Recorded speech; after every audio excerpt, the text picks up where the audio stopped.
السلام علیکم ورحمۃ اللہ وبرکاتہ۔ اسلام کے نشیب و فراز جو ہے اس پہ غور کریں گے ہم کہ کس طرح مسلمان کا ایک وہ دور تھا جب مسلمان ترقی کر رہے تھے۔ اچھا، پھر مسلمانوں پہ ایک وہ دور آیا کہ جب وہ ترقی رک گئی اور آپس میں فساد شروع ہو گئے۔ پھر اس کے بعد دوبارہ ایک دور آتا ہے، اس کے اندر مسلمان دوبارہ، بلکہ اس ٹائم تو بہت زیادہ بڑے پیمانے پہ پوری دنیا کے لیول پہ وہ ترقی انہوں نے کی، بڑے بڑے سائنٹسٹ آئے مسلمانوں کے، اور اس کے بعد پھر دوبارہ وہ سلسلہ ختم ہوا۔ اس کے پیچھے کئی وجوہات تھی کہ اس میں سب سے بڑی وجہ جو تھی وہ قدامت پسند مسلمانوں کی، جو قدامت پسند تھے، جو جب انہوں نے عقائد بنائے اپنے، اور پھر وہ عقائدوں کے اختلاف میں لڑتے گئے اور ٹوٹتے گئے، اور وہ جو فلسفیانہ دور تھا اس کو فلسفے کی نفی کر دی، فلسفے کو گمراہی کہا گیا، اور اس طرح مسلمان جو ترقی کر رہے تھے وہ ترقی رک گئی، اور آج تک یہ جنگ چل رہی ہے۔ آج نوجوان نسل ہماری پھر دوبارہ چاہتی ہے ریشنل اسلام، یعنی اسلام کے اندر دماغ کا استعمال۔ اب دوسری طرف جو قدامت پسند ہیں وہ اس کے خلاف بات کرتے ہیں۔ تو ہم اگر یہ سلسلہ شروع کریں تو میں سمجھتا ہوں خلافت راشدہ سے شروع کرنا چاہیے ہمیں بات۔ خلافت راشدہ میں سب سے پہلی خلافت ملی حضرت ابوبکر صدیق رضی اللہ تعالیٰ عنہ کو۔ اچھا، حضرت ابوبکر کا تعلق جو تھا وہ بنو تیم سے تھا، اور اس خلافت میں کوئی اتنا اعتراض نہیں ہوا لوگوں کو، لیکن اس کے بعد پھر اعتراض بنتے ہیں۔ اچھا، اس کے بعد ان کے دور کے بعد دور آ رہا ہے حضرت عمر کا دور آیا۔ ہاں، حضرت عمر کا جو تعلق تھا وہ بنو عدی قبیلے سے تھا۔ یہ سارے مکہ کے ہی ہیں، اہل قریش میں سے ہی ہیں۔ اور اس کے بعد تیسرے خلیفہ اس طرح بنے حضرت عثمان۔ حضرت عثمان غنی رضی اللہ تعالیٰ عنہ کا جو تعلق تھا وہ بنو امیہ سے تھا۔ اور چوتھے خلیفہ حضرت علی رضی اللہ تعالیٰ عنہ، ان کا تعلق بنو قریش سے، بنو ہاشم سے تھا۔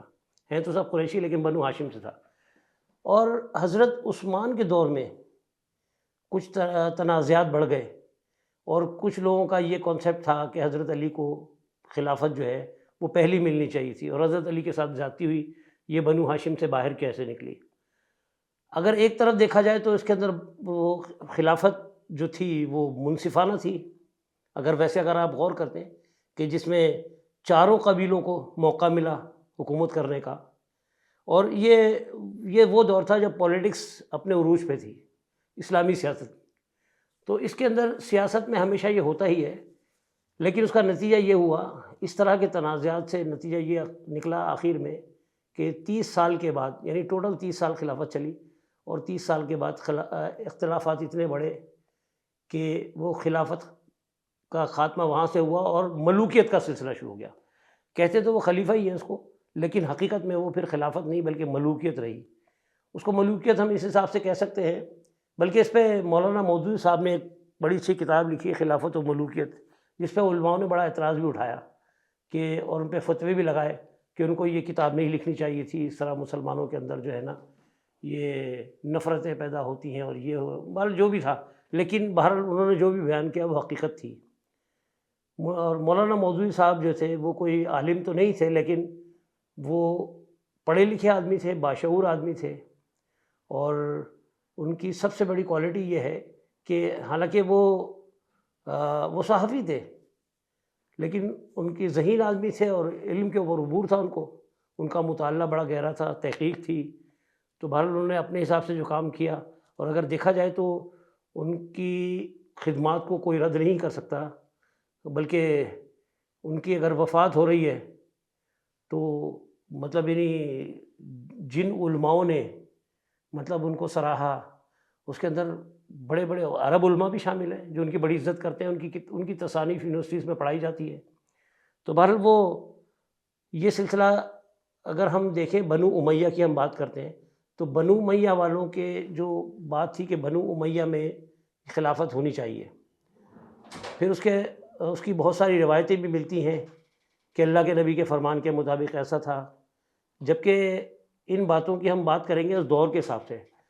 تو اگر ہم بات کرتے ہیں بنو امیہ کی، تو بنو امیہ شروع سے یہ چاہ رہی تھی کہ یہ خلافت ان کے پاس رہے، حالانکہ وہ خلافت نہیں تھی، وہ تو ملوکیت تھی، یعنی ملوکیت سے مراد یہ ہے کہ اگر مثال کے طور پہ کہ ایک سلطنت کسی کے ہاتھ میں آ گئی خلافت، تو اب اس کا بیٹا ہی اس کو سنبھالے گا، یعنی باہر سے کوئی نہیں آئے گا، تو یعنی کہ ملوکیت کا سلسلہ اس کے بعد جب یہ خلافت کا سلسلہ خلافت راشدہ سے جب ختم ہوتا ہے تو بنو امیہ میں جب خلافت پہنچی تو پھر وہ اسی طرح خاندان کے اندر ہی چلتی رہی، یعنی موروثی سیاست شروع ہو گئی۔ پھر وہ موروثی سیاست کا سلسلہ چلتا رہا یہاں تک کہ وہ دوبارہ ایک وقت آیا کہ وہ دوبارہ کنورٹ ہوئی۔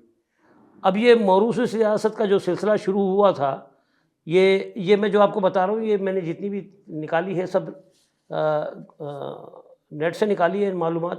اگر آپ چاہیں تو آپ خود بھی اس کی تحقیق کر سکتے ہیں کہ گوگل کے ذریعے آپ جائیں گے، وہاں پر اگر آپ لکھیں گے تو آپ کو ساری ڈیٹا مل جائیں گی۔ تو یہ سمجھیں کہ 634 سے لے کے مطلب 634 تک تو یہ سلسلہ چلتا رہا خلافت راشدہ کا۔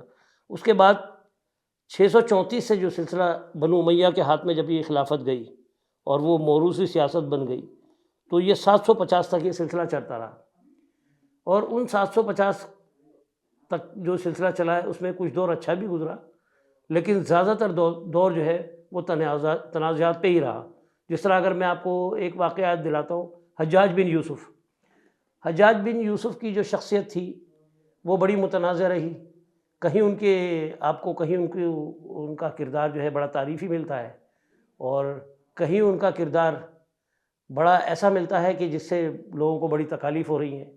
مطلب جو واقعات، ایک طرف تو کہا جاتا ہے کہ انہوں نے بڑے علماؤں کے اوپر ظلم کیا ہوا تھا اور جناب بڑی سختیاں کی ہوئی تھی، ایک ظالم آدمی تھا، اور دوسری طرف یہ کہا جاتا ہے کہ ان کی سب سے بڑی خدمت یہ ہے کہ انہوں نے قرآن کے اعراب لگائے، یعنی اجمیوں کو پڑھنے کے لیے آسانی ہو گئی۔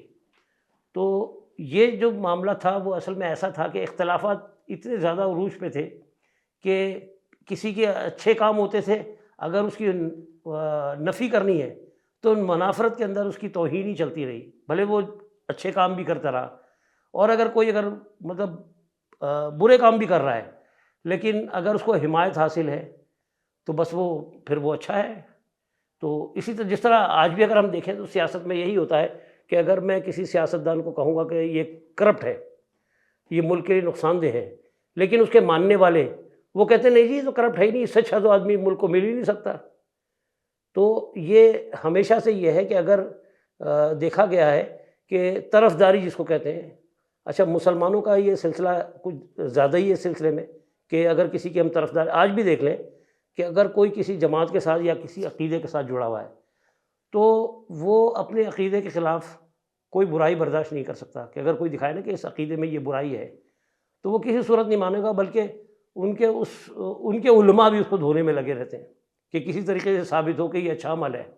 اور یہ کوئی بڑی بات نہیں ہے، اگر آج بھی آپ دیکھیں تو آپ نیٹ کے اوپر جا کے دیکھیں تو یوٹیوب کے اوپر آپ کو یوٹیوبر محمد علی مرزا اس نے ایک آواز اٹھائی کہ جی چشتی رسول اللہ پہ، تو اس کے اگر آپ دیکھیں اگینسٹ میں اگر وہ کوئی اٹھا رہا ہے تو ان عقائد کے ماننے والے جن کے اوپر وہ اٹھا رہا ہے تو وہ اس کی حمایت میں لگے رہتے ہیں، اس کو دھونے میں لگے رہتے ہیں۔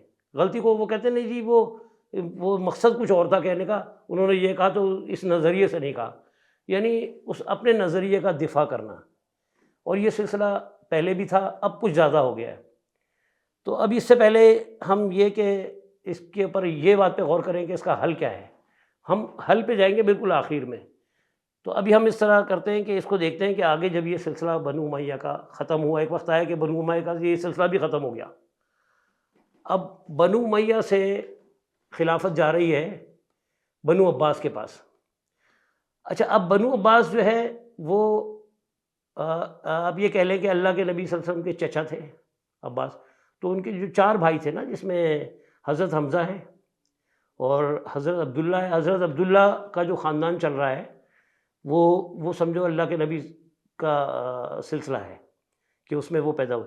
دوسری طرف ہے ابو طالب، یعنی ابو طالب کا جو بھائی تھے ان کے، جس سے حضرت علی ہے، اور چوتھے بھائی ان کے عباس، حضرت عباس۔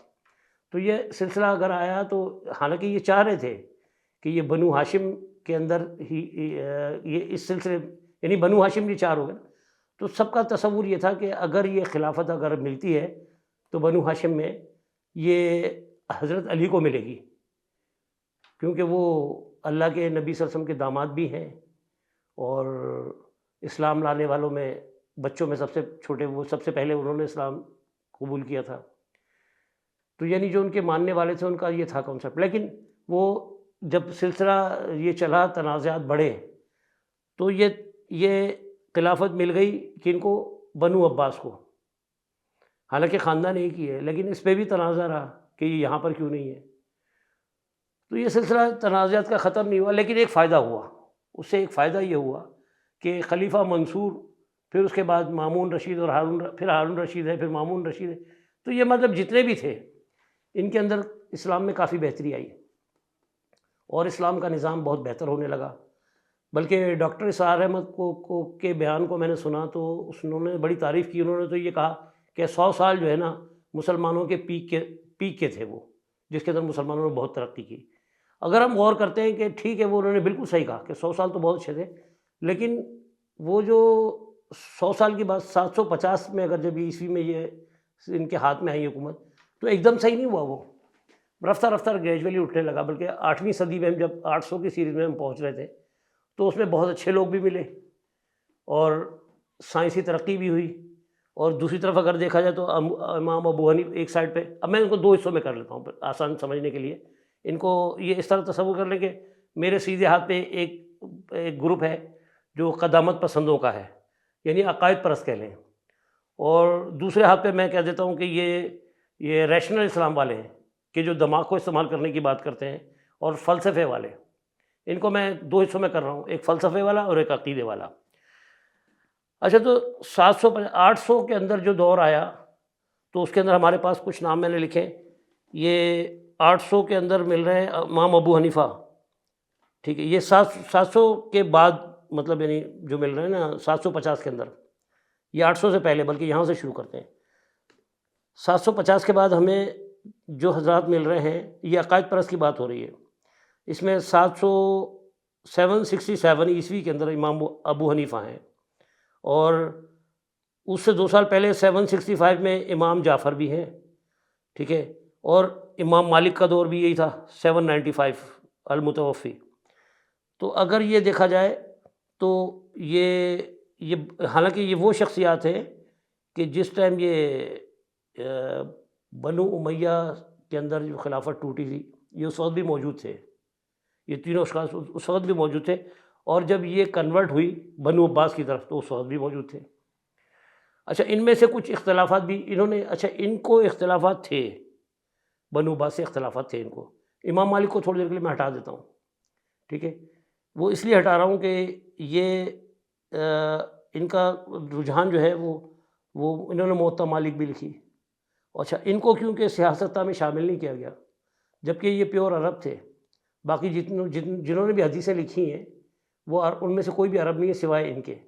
اور موطا امام مالک جو ہے وہ سیاستہ میں شامل نہیں ہے. امام بخاری ہے، مسلم ہے، ترمذی ہے، سنن نسائی ہے، ابو داؤد ہے، ابن ماجہ ہے، تو ان کے اندر ان کا نام نہیں آتا. بہرحال ان کی بھی اپنی خدمات ہیں. اچھا، اس کے بعد اگر ہم چلتے ہیں تو 870 عیسوی کے اندر امام المتوفی، یہ کون ہے؟ امام بخاری. اچھا، امام بخاری کا دور جو ہے وہ ان کے بعد، یعنی ابو حنیفہ کے بعد کے دور کے ہیں، امام مالک کے بھی بعد کے دور کے ہیں. اور اس کے بعد پھر انہوں نے ان کی کوششیں تھیں. اچھا، اس طرح اس ہاتھ پہ جو ہے جو کوششیں تھیں وہ یہ تھی کہ مطلب یعنی عقائد کے اوپر، یعنی علم الکلام کی بات ہوتی ہے یہاں پر. اچھا، یہ اپنی جگہ کوششوں میں لگے تھے. اگر ہم دوسری سائڈ پہ چلے جائیں تو یہاں پر اس دور کے اندر 815 کے اندر انتقال ہو رہا ہے جابر بن حیان کا. جابر بن حیان کے نام سے تو آپ سب واقف ہیں، اور میں اگر اس کو ان کے قصے سنانے بیٹھ جاؤں گا تو بہت لمبا ٹائم ہو جائے گا. مختصر کر دیتا ہوں میں. جو فلاسفر تھے، بہترین فلاسفر تھے اور عالم دین بھی تھے. یعنی ان کو فلسفے پہ، فلکیات پہ، علم کیمیا پہ، ان سب پہ عبور تھا ان کو. اور ان کی شخصیت جو ہے وہ کسی تعارف کی محتاج نہیں ہے، اور بہترین سائنٹسٹ بھی تھے. اس کے بعد آ جائے 873 عیسوی کے اندر انتقال ہوا تھا یعقوب الکندی کا. اب یعقوب الکندی جو تھے یہ بہت اچھے محقق بھی تھے، کیمیا دان بھی تھے، میتھمیٹیشین بھی تھے اور فلاسفر بھی تھے۔ اچھا، اس دور کے اندر یہ فلسفے کا جو سلسلہ تھا یہ یونانی فلسفے کو، یعنی ارسطو وغیرہ کو بھی یہ لوگوں نے مطالعہ کیا ہوا تھا۔ تو اب یہ جو دو گروپ تھے، تو ایک کا کہنا یہ تھا کہ وہ جو یونانیوں کا فلسفہ نہ لیا جائے، مطلب وہ ان کو سمجھتے تھے کہ یہ ہمارے دین کا حصہ نہیں ہے، تو ان کو کیوں منایا جائے۔ لیکن ان کا کانسیپٹ یہ تھا کہ اللہ تعالیٰ نے قرآن میں تدبر کے لیے کہا ہے، تو فلسفہ بھی تدبر سکھاتا ہے، تو یہ لوگ فلسفے کو مانتے تھے اور ان کا کانسیپٹ یہی تھا۔ بلکہ اس ٹائم جتنے تنازعات تھے وہ قرآن کی آیتوں پہ بھی ہوئے، تو جبری اور قدری جس طرح ہے اس کے اندر، تو اگر انہوں نے کہا کہ مثال کے طور پہ ایک چھوٹی سی مثال لیتا ہوں کہ اللہ تعالیٰ قرآن میں کہتا ہے کہ ہر چیز جو بھی زمین و آسمان سب اللہ کو سجدہ کر رہے ہیں، تو ایک طرف کانسیپٹ یہ بنتا ہے، اگر مثال کے طور پہ مجھ سے کہا جائے کہ ہر چیز سجدہ کر رہی ہے اللہ کو، تو اگر ہر چیز سجدہ کر رہی ہے، پہاڑ ہے اور یہ بڑے بڑے درخت ہیں، یہ سب اللہ کو، سورج ہے، چاند ہے، یہ سب اللہ کو سجدہ کرتے ہیں، تو ایک عام تصور جو مطلب یعنی اگر میں قدامت پسند ہو کر سوچتا ہوں یا عام تصور میں لیتا ہوں، تو ہم سجدہ دیکھتے ہیں کہ جیسے ماتھا ٹیکنا، ٹھیک ہے۔ اب ماتھا ٹیکنا اگر سجدہ ہمارے ذہن میں آتا ہے، ٹھیک ہے، یہ عقیدے والی بات کر رہا ہوں میں، تو اس میں کیا ذہن میں آتا ہے کہ سجدہ کرنے سے مراد کہ یہ اللہ کو سجدہ کرنا وہی سجدہ جو ہم کر رہے ہوتے ہیں زمین پہ سر رکھ کے۔ تو اس کے اوپر جو دلائل بنتی ہیں، اس میں ایک دلیل یہ بنتی ہے کہ جی پہاڑ کا جو سایہ ہوتا ہے وہ زمین پہ ہی آتا ہے، لہٰذا پہاڑ سجدہ کر رہا ہے، درخت کا بھی سایہ ہے وہ زمین پر آ رہا ہے، لہٰذا وہ سجدہ کر رہا ہے، یہ کانسیپٹ یہاں پر ہے۔ لیکن اگر دوسری طرف جو فلاسفر تھے، اب دوسرے سائڈ پہ میں اپنی اس سائڈ کی بات کر رہا ہوں جس کو میں نے دو حصوں میں تقسیم کیا، ان کا کانسیپٹ کیا تھا کہ جس طرح سخر لکم ما فی السماوات و ما فی الارض، اللہ تعالیٰ کہتا ہے مسخر کر دیا ہم نے اس کائنات میں، زمین و آسمان میں جو کچھ بھی ہے، لکم تمہارے لیے، اور کیا ہے، سمائی و فی الارض، سخر لکم ما فی السماوات، جو کچھ آسمانوں میں، و ما فی الارض، جو کچھ زمینوں میں، یہ سب جو ہے تمہارے لیے مسخر کر دی۔ تو ان کا کانسیپٹ یہ تھا کہ جب اللہ نے ہمارے لیے مسخر کی، وہ ان کی تحقیق میں بھی لگے رہتے، علم فلکیات پہ بھی ان کو عبور تھا، بلکہ جابر بن حیان کے علم کو تو یہاں تک کہا جاتا ہے کہ ان کو بہترین میتھمیٹیشین تھے، الجبرا وغیرہ کے اوپر ان کو عبور تھا۔ اب الجبرا آپ کو پتہ ہے کیلکولیشن، یعنی ارتھی کیلکولیشن تک انہوں نے کی، کیونکہ ریاضی دان تھے بہترین۔ تو سخر لکم ما فی السماوات و ما فی الارض کے حساب سے یعنی یہ چل رہے تھے۔ اور یہاں پر ایک کانسیپٹ تھا کہ نہیں، عقیدہ کہ ہم نے دوسروں سے نہیں لینا، تو وہ اس کے اندر بلکہ بغداد میں جو انسٹیٹیوٹ بنایا گیا تھا، جہاں پر سمجھو اس کو مدرسہ بھی کہہ لو اور یونیورسٹی بھی کہہ لو، جو بعد میں ہلاکو خان کے زمانے میں جب تباہ ہوا، تو وہاں ان کی ریسرچ تھی، باقاعدہ وہاں ریسرچ ہوتی تھی، وہاں سے اٹلی سے اور یونان سے جو فلاسفرز آتے تھے ان سے ڈسکشن ہوتی تھی، اور لیبارٹری تھی، وہاں ریسرچ کرتے تھے، اس کے اوپر تحقیق کرتے تھے، سائنسی تجربے کرتے تھے، اور ڈیبیٹ بھی ہوتی تھی فلسفے پہ۔ تو اسی طرح دیکھا جائے اگر الکندی، یعقوب الکندی جو ہے، یہ بھی اچھا، یہ صرف یہی نہیں کہ یعقوب الکندی ایک سائنٹسٹ تھے اور بہترین کیمیا دان تھے، بلکہ یہ جو الکوہل کا میڈیسن میں استعمال یہی لے کر آئے ہیں، جس کے اوپر ان کو برا بلا بھی کہا گیا۔ اور ہم آج دیکھتے ہیں کہ کھانسی کا کوئی شربت ایسا ہے جس میں الکوہل نہ ہوتا ہو، ہومیوپیتھک میڈیسن لے لیں، اس میں وہ تو الکوہل بیس ہے ٹوٹل۔ تو آج جبکہ اللہ تعالیٰ نے کہا ہے وَإِذَا مَرَضْتُ فَهُوَ يَشْفِينِ، تو کہیں اللہ تعالیٰ نے شریعت میں چھوٹ دی ہوئی ہے میڈیسن کے لیے، تو وہ لوگ کیونکہ غور کرنے والے تھے وہ اس کو لیتے تھے اور یہ کہتے تھے یہ غلط ہو گیا، تو ان کے اوپر مطلب یعنی نکتہ چینی بھی بہت ہوئی۔ اچھا، دوسری بات یہ ہے کہ الکندی، یعقوب الکندی صاحب کا ایک اور کارنامہ ہے کہ انہوں نے میوزک تھراپی نکالی تھی، یعنی موسیقی سے علاج بھی کرایا انہوں نے، اور باقاعدہ وہ ماہر نفسیات بھی تھے، موسیقی سے بھی انہوں نے علاج دریافت کیا تھا، جس کو کہیں گے میوزیکل تھراپی کہہ لیں اس کو۔ تو میوزیکل تھراپی کے موجد بھی وہ ہیں جس کو بڑا سراہا گیا پوری دنیا میں۔ تو ان کی پھر ابن سینا ہے، ابن سینا کا بلکہ آج میں آپ کو ایک واقعہ سنا دیتا ہوں۔ اور ابن سینا کون سے دور کے ہیں؟ یہ المتوفی 1037 کے، تو اس کا مطلب یہ کہ پورا ہزار، یہ سمجھے 700 سے لے کے اگر ہم 1000 تک، 750 سے 1000 تک لیں تو تقریباً یہ 250 سال بڑے اچھے گزرے، اس کے اندر اینڈ میں جا کے تو ہوا ہے، تضاد ہوا ہے، بلکہ دین مسخ ہوا ہے، بلکہ میں کھل کے کہہ رہا ہوں کہ دین مسخ ہو گیا۔ اچھا، یہ وہ لوگ تھے جو سائنٹسٹ تھے، جو فلسفے کے ماننے والے تھے، اور جو ریسرچ کرتے تھے، تحقیق کرتے تھے، اور ایجادات بھی کرتے تھے۔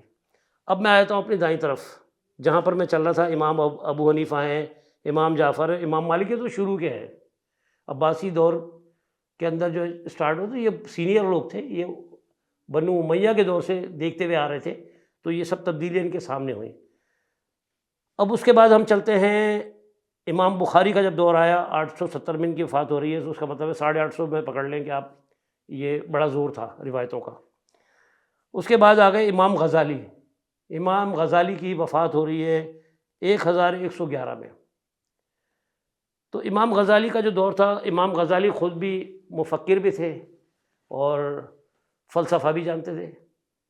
اس دور میں انہوں نے فلسفے سے پھر اعراض کیا اور اس میں خامیاں نکالی، اور انہوں نے عقیدے کو بلند کیا، اور فلسفے کو کا رد فلسفے سے ہی کیا۔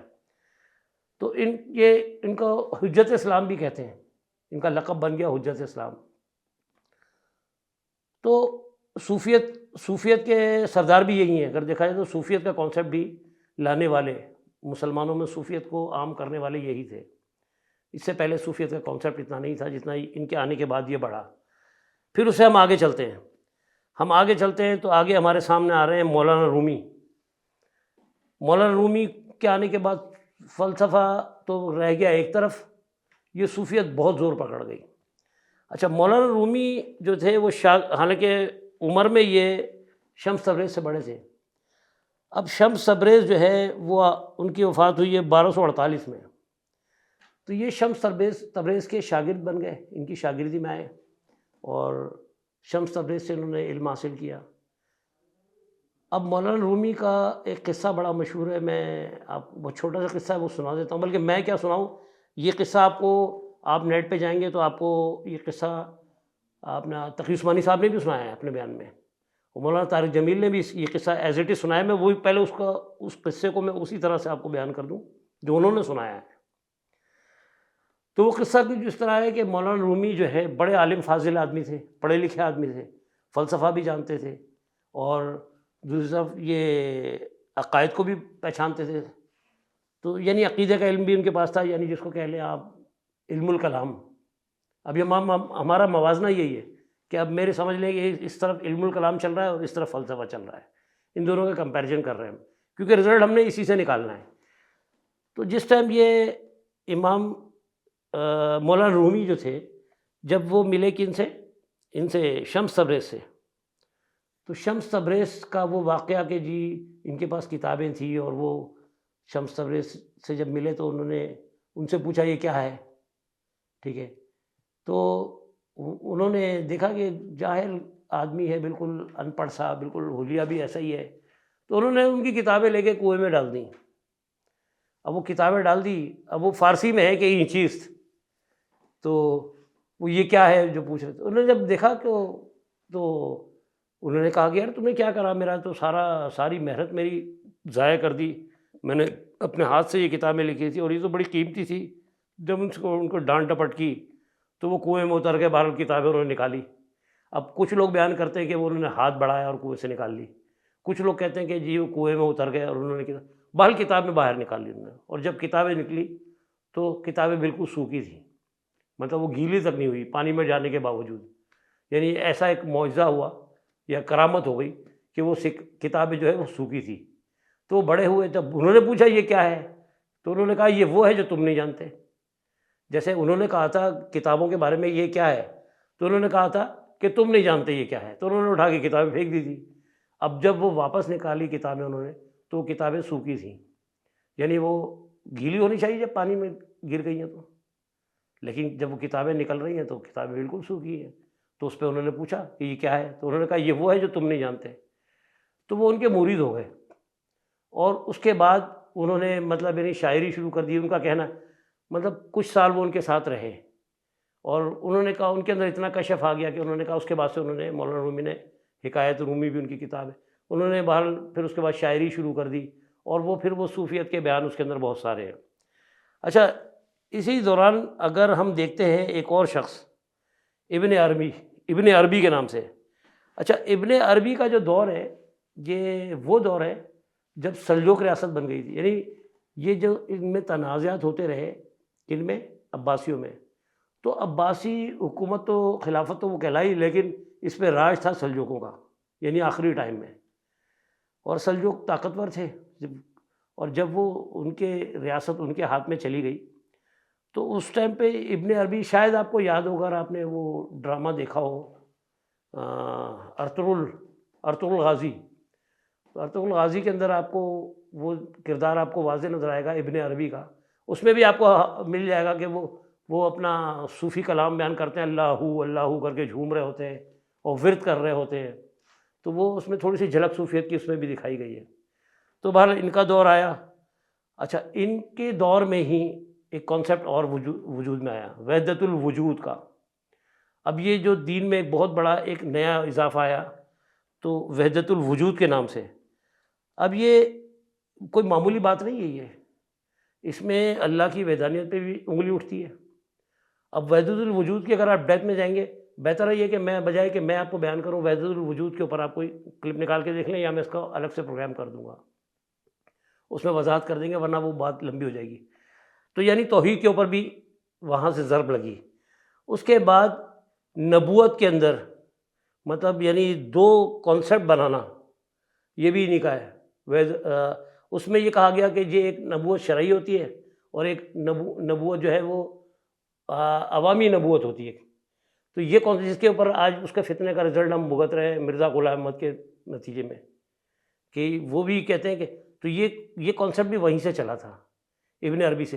ہم تو بہت اچھا سمجھتے ہیں کہ بھائی بزرگ تھے، بڑے بزرگ تھے، لیکن حقیقت میں تباہی انہوں نے ہی مچائی ہے. اسی طرح امام غزالی کی تصانیف موجود ہیں، آج بھی موجود ہے، اگر آپ وہ اٹھا کے دیکھ لیں. جیسے مکاشفۃ القلوب، چلو ایک میں بتا دیتا ہوں آپ کو، وہ احیاء العلوم بھی ہے ان کی کتاب. اور مکاشفۃ القلوب کا میں ایک آپ کو چھوٹا سا حوالہ دیتا ہوں. آپ مکاشفۃ القلوب کے شروع کے چیپٹر میں مل جائے گا آپ کو کہ انہوں نے ایک موسوی درود دیا ہے جو آج کل چل رہا ہے، عام ہے. یہ الصلاۃ والسلام علیک رسول اللہ جو ہم سنتے ہیں نا اذان کے اندر یا اذان سے پہلے، تو سوری اذان سے پہلے، اذان کے اندر نہیں، اذان سے پہلے اکثر آپ نے سنا ہوگا، یا ہمارے بریلوی حضرات عموماً اس کے نعرے بھی لگاتے ہیں. یہ آپ کو وہاں مل جائے گا مکاشفۃ القلوب میں، آپ دیکھیے گا. یہ میں کسی کی سنائی نہیں بتا رہا ہوں، یہ کتاب میں نے خود پڑھی ہے. اس میں اس میں انہوں نے کہا ہے کہ یہ موسوی درود ہے. تو شریعت محمدی ان سے نہیں سنبھل رہی اور یہ موسوی درود بیان کر رہے ہیں. تو یہ ساری گمراہیاں جو ہے نا اس کے بعد اسی دور میں شروع ہوئی، کہ یعنی بنو عباس کے دور کے اندر جب وہ ایک طرف میں نے کہا نا کہ ایک جو عقائد پرست لوگ تھے، جب یہ عقیدوں پہ کلام کرنے لگے تو یہ سلسلہ ہوا. تو اس کے اندر یہ صوفیت بھی آئی اور اس طرح کے واقعات بھی آئے. تو امام غزالی کی دوہری شخصیت بنتی ہے. ایک طرف تو وہ سٹارٹ تو ان کا بڑا اچھا تھا، لیکن اینڈ میں ان کا جو ہوا وہ ہوا. اس طرح مولانا رومی کا بھی یہ تھا کہ سٹارٹ بہت اچھا تھا، لیکن وہ صوفیت کے قائل ہو گئے، اور پھر وہ صوفیت میں ایسے لگے کہ انہوں نے حکایت رومی بھی لکھی، اور یہاں تک کہ وہ شمس تبریز کی شخصیت سے بڑے متاثر تھے. اچھا، دوسری طرف یہ ایک اور بات ہے بڑی غور طلب ہے، اس پہ آپ خود بھی غور کریں کہ شمس تبریز کا جو مزار ہے وہ کہا جاتا ہے ملتان میں ہے. اور اگر آپ نیٹ پہ نکالیں گے تو آپ کو شمس تبریز کا مزار ملتان پہ مل جائے گا. وہاں پر جو لوگ آ رہے ہیں ان کے مریدین وہ بھی آپ کو نظر آئیں گے. پھر آپ ایک کام کیجیے گا، وہاں جا کے سرچ کیجیے گا کہ شمس تبریز اور کونیا جو ترکی میں ہے، تو وہاں بھی ایک مزار موجود ہے ان کا. تو اب یہ بتائیے کہ مسلمانوں کو، ہم لوگوں کو کیا ہو گیا کہ ایک شخص کے دو مزار بنے ہوئے ہیں. اور اب اس کی دلیل میں ایک صاحب نے، میں دیکھ رہا تھا تو ایک صاحب نے دلیل اس کی، نہیں یہ شمس تبریز الگ تھے، یہ الگ تھے اور یہ الگ تھے. جب پورا کانسیپٹ ہسٹری بتائی جاتی تو وہی بتائی تھی. اچھا، کونیا اگر الگ تھے، کہا جاتا کہ یہ جو ملتان میں ہے یہ اصلی شمس تبریز یہ ہیں، وہ کوئی اور تھے. تو میں آپ کو بتا دیتا ہوں کہ وہ کوئی اور نہیں تھے، وہ یہی تھے. اس کی دلیل یہ ہے کہ یہ شمس تبریز اور مولانا رومی، یہ دونوں کا وہاں پر اگر آپ ہسٹری دیکھیں گے تو لوگ آپ کو بتائیں گے کہ شاگرد تھے اور بہت قریب تھے ان کے. تو آپ کو یہ اب دونوں کی اگر آپ دیکھیں وفات دیکھ لیں، یہاں پر مولانا رومی کی آ رہی ہے 1273 اور شمس تبریز کی آ رہی ہے 1248. تو 48 میں جو ہے، اور وہاں پر آپ کو سب ملے گا، ثبوت کے طور پہ بتا رہا ہوں کہ اگر روڈ کے اس طرف ان کا مزار ہے شمس تبریز کا، تو روڈ کے دوسری طرف مولانا رومی کا ہے. یعنی اس سے ثابت ہوتا ہے کہ وہ ان سے اتنی عقیدت تھی کہ وہ وہیں پر ان کا انتقال ہوا اور وہیں دفنائے گئے. وہ یہ ہو سکتا ہے ان کی وصیت ہو، لیکن بہر ثبوت تو یہی ملتا ہے. اب تیسرا مزار ایران میں بھی کہیں جو ہے نا دریافت ہوا ہے. تو اب یہ چیزیں جو ہے، یہ میں کہوں گا جو لوگ قدامت پسند ہیں یا عقیدوں کے چکر میں الجھے ہوئے ہیں، ان کے لیے بڑی اچھی ہوگی یہ چیز. وہ کوئی نہ کوئی تعویل نکال لیں گے، کیونکہ وہ جو علم ہے نا، علم الکلام، اس کا کام ہی یہی ہے کہ اس کے اندر جو ہے نا اپنی منطق لڑا کے اور جھوٹ کو سچ اور سچ کو جھوٹ ثابت کرنا. کیونکہ آج ہم اس کا شکار ہیں، بری طرح سے شکار ہیں. بہرحال مختصر یہ کرنا چاہتا ہوں میں اس بات کو کہ واقعی ڈاکٹر اسرار احمد کی تقریر سننے کے بعد میں نے بڑا ان کو سراہا، اور میرے دل میں ایک چیز پیدا ہوئی کہ سچے آدمی آج بھی موجود ہیں اور دلیر آدمی آج بھی موجود ہیں. ابھی تو ان کا انتقال ہو گیا، لیکن اس دور میں بھی تھے کہ جنہوں نے بڑا کھل کے اظہار کیا، کہ انہوں نے کہا کہ سب سے سنہری دور وہ تھا اسلام کا جب یہ سائنٹسٹ آئے. آج اگر کوئی ذہن لگڑانے کی بات کرتا ہے تو یہ علماء ان کو کیا کہتے ہیں؟ یہ علماء ان کو کہتے ہیں کہ یہ جو ہے وہ ہو گئے، ایتھیسٹ ہو گئے ہیں. بھلے وہ اسلام کا نام لیتے ہو، نماز بھی پڑھتے ہو، سب کچھ کرتے ہو، لیکن وہ ان کو کہتے ہیں نہیں، یہ تو گمراہ ہو گئے. تو یعنی آج مسلمان گمراہ ہو گئے اگر عقل کی بات کرتے ہیں. قرآن کے اندر کئی جگہ ملے گا آپ کو اللہ تعالیٰ کا حکم ہے. تدبر اور تفکر کی آیتیں آپ کو بہت ملیں گی. افلا یتفکرون بھی قرآن میں لکھا ہوا ہے، اور افلا یتدبرون بھی قرآن میں لکھا ہوا ہے. وہاں اللہ ہم سے سوال کر رہا ہے. آ کا مطلب ہوتا ہے کیا؟ افلا، کیا پھر نہیں تم غور کرتے، یا کیا پھر تم نہیں تم فکر کرتے. تو غور و فکر اگر دونوں کو ملا جائے تو غور و فکر، غور و فکر اللہ کا حکم ہے. بلکہ اللہ ہم سے سوال کر رہا ہے کیا تم یہ کام نہیں کرتے؟ تو اس کا مطلب یہ کام کرنا ہے، یہ حکم ہے اللہ کا کہ غور و فکر کرو. لیکن ہمیں کیا کہا جاتا ہے کہ نہیں، غور و فکر نہیں کرو، تم نہیں سمجھ سکتے، کوئی دوسرا آئے گا تمہیں سمجھائے گا. اور جو سمجھائے گا اس کے اپنے بارے میں اتنی کنٹروورسی ہے کہ اس کا اپنا نہیں پتہ چل رہا کہ مزار یہاں پر ہے یا وہاں پر ہے. جن کی ہم اتنی پوجا کرتے ہیں پہلے، تو پھر ہم دوسروں کو کیوں برا بولتے ہیں کہ یہ ان کے عقیدے صحیح نہیں ہے، یہ مشرک ہے، یہ شرک کر رہے ہیں، یہ مطلب یعنی یہ اللہ کا اوتار بنا رہے ہیں. مطلب اللہ کا کوئی اوتار نہیں ہے، لیکن وہ کہتے ہیں بھگوان اللہ کا اوتار ہے. تو آج ہم بھی تو یہی کر رہے ہیں. اب وحدت الوجود کیا ہے؟ اللہ کا اوتار بننا ہی تو ہو گیا نا. یعنی اللہ کے اندر فنا فی اللہ اور باقی باللہ، یعنی فنا فی اللہ، اللہ کے اندر ضم ہونا، باقی باللہ تو باقی بھی اللہ ہی اللہ ہے. کہ یعنی بزرگ نے اتنی ترقی کر لی، اتنی ریاضت اللہ کی کہ وہ اللہ کے اندر ضم ہو گیا. جب اللہ کے اندر ضم ہو گیا تو اس کا حکم مانو یا اللہ کا حکم ہے، ایک ہی بات ہے. تو صوفیت کے نظر میں یہ شرک نہیں ہے کہ کسی بزرگ سے مدد مانگنا یا اس کو پکارنا یا اس کو تصور کرنا کہ وہ آتا بھی ہے ہمارے پاس. تو بالکل وہی ہو گیا کہ بھگوان جو ہے وہ ایشور کا اوتار ہے. تو یہاں پر بھی یہ وحدت الوجود یہی ہے، ایشور کا اوتار ہی ہے وحدت الوجود بھی. یعنی شیخ عبد القادر جیلانی جو ہے وہ دیکھا جائے تو وہ اللہ کا اوتار تو بن رہے ہیں وہ. تو بہرحال اب ہم کنکلوژن کی بات کرتے ہیں. ان مسئلوں کو تو چھوڑ دیتے ہیں کہ دو گروپ بنے تھے، جو ایک مانتے تھے کہ تقدیر میں ہے وہ سب کچھ وہی ہے، دوسرا کہتا تھا نہیں جی تقدیر ہم خود بناتے ہیں. یہ ساری بحثیں چھوڑ کے اگر ہم آج رزلٹ کی بات کرتے ہیں تو رزلٹ ہمیں یہ ملتا ہے کہ مسلمانوں کو چاہیے کہ اگر وہ ترقی کرنا چاہتے ہیں حقیقت میں تو قرآن پہ غور کریں، تفکر اور تدبر سے کام لیں، اور یہ اس طرح کے جو بھی صوفیانہ عقائد ہیں ان سے چھٹکارا حاصل کریں. السلام علیکم ورحمۃ اللہ وبرکاتہ. اپنا خیال رکھیے گا. اللہ حافظ.